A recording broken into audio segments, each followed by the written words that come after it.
দেশের সেনাবাহিনীর সাফল্য ও মঙ্গল কামনায় ব্যারাকপুরে মন্দিরে পুজো দিলেন রাজ্য বিজেপি মুখপাত্র শিলভদ্র দত্ত।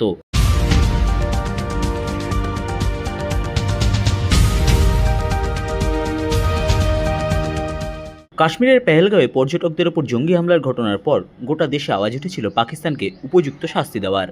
সেই মতো ভারত সরকারের পক্ষ থেকে পাকিস্তানে চালানো হয় অপারেশন সিঁদুর।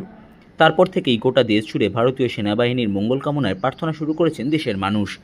ব্যারাকপুর রেল স্টেশনে অবস্থিত হনুমান মন্দিরে পুজো দিলেন ভারতীয় সেনাবাহিনীর মঙ্গল কামনায় রাজ্য বিজেপি মুখপাত্র শিলভদ্র দত্ত, বিজেপি ব্যারাকপুর সাংগঠনিক জেলার মুখপাত্র আবিষ্কার ভট্টাচার্য, যুব মোর্চা ব্যারাকপুর 2 মণ্ডলের সভাপতি বিশ্বজিৎ দাস, অখিল ভারতীয় বিদ্যার্থী পরিষদ ব্যারাকপুর সাংগঠনিক জেলার জেলা সহপ্রমুখ কৃষ্ণা যাদব সহ অন্যান্য নেতৃত্ব ও কর্মীরা। সংবাদ মাধ্যমের মুখোমুখি হয়ে রাজ্য বিজেপি মুখপাত্র শিলভদ্র দত্ত বলেন, ভারতবর্ষের সৈনিকরা আমাদের সম্মান রক্ষা করতে কালকে রাত্রিবেলায় অপারেশন সিঁদুর দিয়ে আমাদের আশা, আমাদের আকাঙ্ক্ষাকে পূরণ করছে।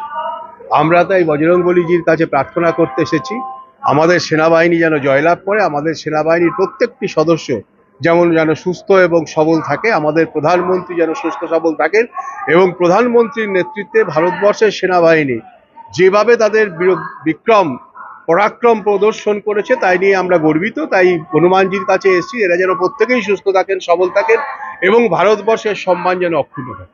আজকে মক ড্রিল রয়েছে, এই নিয়ে কিছু কিছু জায়গায় মক ড্রিল তো প্রত্যেকেরই আমাদের পালন করা উচিত, কারণ যদিও এত দূর অব্দি পাকিস্তানের কিছু এসে পৌঁছবে না, বাংলাদেশের গুলিও এসে পৌঁছবে না, কিন্তু তবুও আমাদের তৈরি থাকা উচিত যদি কোনো ঘটনা ঘটে যেন সেই মুহূর্তে আমরা শুধু নিজেদের নয়, আমরা যেন আমাদের পাড়া প্রতিবেশী প্রত্যেককে রক্ষা করতে পারি।